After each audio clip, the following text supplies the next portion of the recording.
वैसे तो शिवपुरी शहर में प्रतिभाओं की कमी नहीं है, कई होनहार बच्चे शिवपुरी से ऊपर लेवल तक निकले हैं। आज ऐसे ही कार्यक्रम में हम मौजूद हैं अनुष्का जैन जी के पास, जो कि महल कॉलोनी में निवास करती हैं। इन्होंने एक गाना प्रस्ताव के लिए भेजा था जो शनिवार को लॉन्च हुआ है। जी म्यूजिक ने उसे लॉन्च किया है। आइए उनसे चर्चा करते हैं और जानते हैं कि किस तरह उन्होंने प्रेरणा मिली, किस तरह उन्होंने इस मुकाम को पाया। बहुत बहुत स्वागत है अनुष्का जी आपका। ये जो आपका गाना लॉन्च हुआ है तुझ में खोके, ये जो शनिवार को लॉन्च किया है जी म्यूजिक ने, तो कैसे आपको ये प्रेरणा मिली, कहाँ से आपके दिमाग में आया कि आप सिंगिंग में इतना अच्छा बोल सकते हो, गा सकते हो? देखिए, मैंने स्टार्टिंग तो अपने शहर से ही की, शिवपुरी से। मुझे शिवपुरी ने ही बढ़ाया आगे।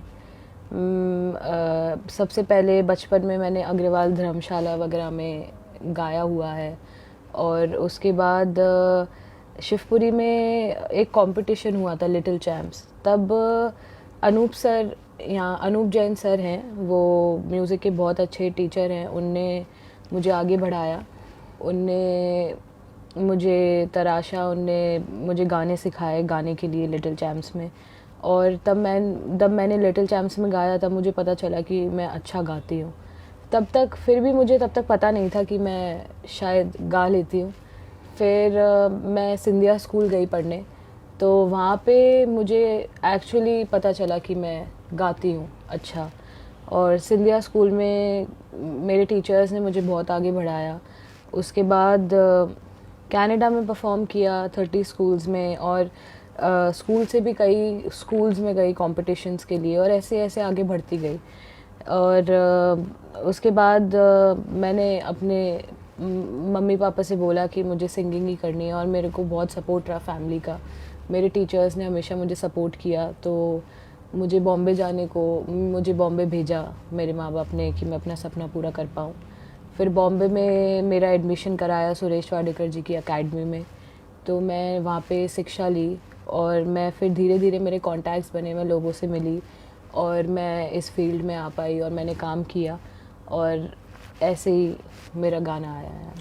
जैसे कि आपने बताया, आपने शुरुआत से अभी तक, जब तक आपका गाना लॉन्च हुआ है, अभी शनिवार को हाल ही में आपका गाना लॉन्च हुआ है कल ही, तो शुरुआत से लेकर आपको कई परिस्थितियों की सामना भी करना पड़ा होगा, कई उतार चढ़ाव भी आए होंगे। कई बार आप कहीं जैसे इंडियन आइडल में भी आपने शायद उसमें भी रखा है, तो कैसा, मतलब आपने ये आज जो मुकाम पाया है, किस तरह से आपने, किस कंडीशन में रह के जब शुरू से लेके अभी तक पाया है, थोड़ा सा हमारे दर्शकों को बताइए। देखिए, मुझे लगता है कि उतार चढ़ाव तो हर किसी की ज़िंदगी में आते हैं। ऐसा नहीं होता कि ज़िंदगी बहुत आसान हो। कुछ भी पाने के लिए बहुत कुछ संघर्ष करना पड़ता है, और मेरे साथ भी ऐसा हुआ कि काफ़ी कॉम्पिटिशन्स में मेरे को जो एक्सपेक्टेड था मैं वैसा नहीं परफॉर्म कर पाई, या मैं उपलब्धि नहीं हासिल कर पाई। लेकिन मैंने कभी हिम्मत नहीं हारी। मुझे एक अंदर से आवाज़ होती है इंसान के अंदर, जो उसे पता होता है कि हाँ, मेरे अंदर ये बात है।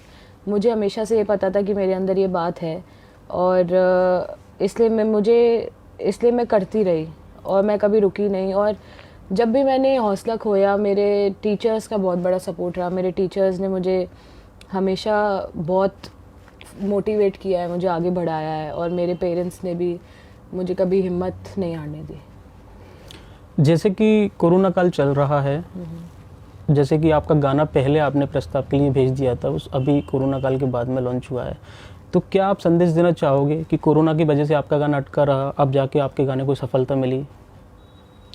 यही संदेश रहेगा मेरा सबको कि हिम्मत ना हारें। कोई भी काम अगर आपने सोच लिया कि आपको करना है, तो आप लगे रहें उसके पीछे, वो ज़रूर पूरा होगा।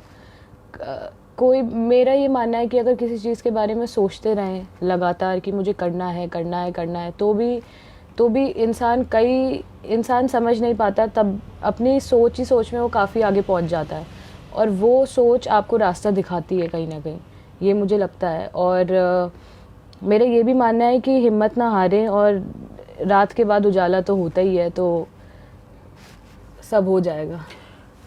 आपने जो ये मुकाम पाया, इसका आप श्रेय किसको देना चाहेंगे? मैं सबसे पहले तो अपने सारे गुरुओं को श्रेय देना चाहूँगी, क्योंकि उनके बिना मैं कुछ भी नहीं हूँ। मैं एक बोर्डिंग स्कूल में पढ़ी हूँ, और वहाँ मेरे टीचर्स का सबसे ज़्यादा सपोर्ट मेरे ऊपर रहा है। और अभी भी जब मेरा गाना रिलीज़ हुआ है तो भी मेरे टीचर्स ने मुझे लगातार फ़ोन करके समझाया है कि ये शुरुआत है, अभी रेस शुरू हो गई है, अभी आगे बढ़ना है। और मैं अपनी पूरी फैमिली को भी, मेरी फैमिली ने भी मुझे बहुत सपोर्ट किया है, क्योंकि अगर वो मुझे किसी चीज़ के लिए सपोर्ट नहीं करते तो मैं शायद नहीं पहुंच पाती। और वैसे श्रेय तो हर एक इंसान को देना चाहूँगी जो भी मेरी ज़िंदगी का हिस्सा है, क्योंकि कहीं ना कहीं हर कोई किसी ना किसी तरीके से आपको प्रभावित करता है या आगे बढ़ाता है। जैसे कि कई और लोग हैं शिवपुरी के, प्रतिभाओं की कमी नहीं है शिवपुरी में, कई बच्चे यहाँ से निकल के मुंबई पहुँचे हैं और भी अच्छे उन्होंने मुकाम पाया है। तो कई लोग ऐसे होते हैं जो आर्थिक तंगी से परेशान रहते हैं, कई जगह उनको पैसे की प्रॉब्लम आ जाती है, तो ऐसे कई जो अपना हुनर है वो शो अप नहीं कर पाते हैं, वो मुकाम तक नहीं पहुँच पाते हैं, उन लोगों को आप क्या संदेश देना चाहोगी? मैं यही कहना चाहूँगी कि सबसे बड़ी चीज़ है टैलेंट। अगर आपको लगता है कि आप में वो बात है तो आप हिम्मत ना हारें और आगे बढ़ते रहें। और आप सिर्फ उतना ही, आप अपने कान सिर्फ उसी चीज़ के लिए खुला रखें जो आप सुनना चाहते हो। मैं यही बोलूँगी कि आप हिम्मत ना हारें अपनी, और अगर आप में टैलेंट है तो आप आगे बढ़ते रहिए, क्योंकि जिसमें टैलेंट होता है उसे कोई नहीं रोक सकता। और आप हर चीज़, अगर आप लगे रहो, मेरे को लगता है कि हार्ड वर्क बहुत इम्पॉर्टेंट है। अगर आप हार्ड वर्क करते हैं, अगर आप किसी चीज़ में लगे रहो, आप किसी चीज़ के बारे में सोचते रहो, आपको उस चीज़ के अलावा कुछ दिखे ही ना, तो मुझे लगता है कि आपको कोई नहीं रोक सकता आगे बढ़ने से। तो कभी हिम्मत ना हारें किसी भी चीज़ के, हर चीज़ का रास्ता निकलता है, मुझे ये लगता है। आपका ये जो गाना है तुझ में खोके, ये हमारे दर्शकों को आप बताइए कहाँ मिलेगा, किस नाम से आपने जो एल्बम है, ये गाना जो दिया है? तो आप मेरा गाना सुनने के लिए आप जी म्यूज़िक के यूट्यूब चैनल पे जा सकते हैं। आप अगर यूट्यूब पे जी म्यूज़िक कंपनी भी अगर टाइप करेंगे या अनुष्का एरन भी टाइप करेंगे तो आपको मेरा गाना दिखेगा, तुझ में खोके। आपने अभी तक बहुत प्यार दिया है और मैं बहुत भाग्यशाली हूँ कि मेरे गाने को इतना प्यार मिल रहा है। ऐसे प्यार बनाते रहिए, देते रहिए। शुक्रिया। अनुष्का जी, एक सवाल मैं आपसे पूछना चाहूँगा। आपने बताया कि अनुष्का एरन के नाम से आपका गाना मिलेगा, तो आपने एरन शब्द ये क्यों चुना? मैंने एरन शब्द इसलिए चुना क्योंकि एरन मेरी गोत्र है, और मैंने एरन इसलिए चुना जिससे मेरी एक आइडेंटिटी बनी रहे, मतलब मेरी एक आइडेंटिटी हो अलग। क्योंकि अगर आप अनुष्का जैन टाइप करेंगे तो बहुत अनुष्का जैन है दुनिया में, लेकिन अनुष्का एरन सिर्फ मैं हूँ। तो जिससे लोगों को मुझे ढूंढने में आसानी हो, मेरी एक अलग आइडेंटिटी हो, इसलिए मैंने अनुष्का एरन नाम रखा। जैसा कि आपका गाना ये लॉन्च हो चुका है शनिवार को, अब आगे की भविष्य की क्या प्लानिंग है आपकी? मेरी प्लानिंग यही है कि अब रेस शुरू हो गई है और मुझे सिर्फ भागना है, और मैं जब तक भागती रहूँगी जब तक मैं नहीं पहुँचूँगी। क्योंकि मेरे हिसाब से ये बहुत ज़रूरी है कि अगर आपके अंदर आपको लगता है कि वो बात है तो आप उस तक पहुँचें, और आप अपने आप को ना रोकें बीच में। आप करिए, अपनी खुशी के लिए करिए, मतलब आप आगे बढ़ते रहिए। जी, बहुत बहुत धन्यवाद। तो ये थी शिवपुरी से अनुष्का जैन, और इन्होंने एक बात बताई कि एरन शब्द इन्होंने क्यों चुना है और किस तरह ये मुकाम तक पहुंची। आगे भी ये इसी तरह बरकरार रहेंगी, आगे भी इस फील्ड में लगातार कार्य करती रहेंगी। फास्ट समाचार से शिवपुरी से मैं सुनील रजक।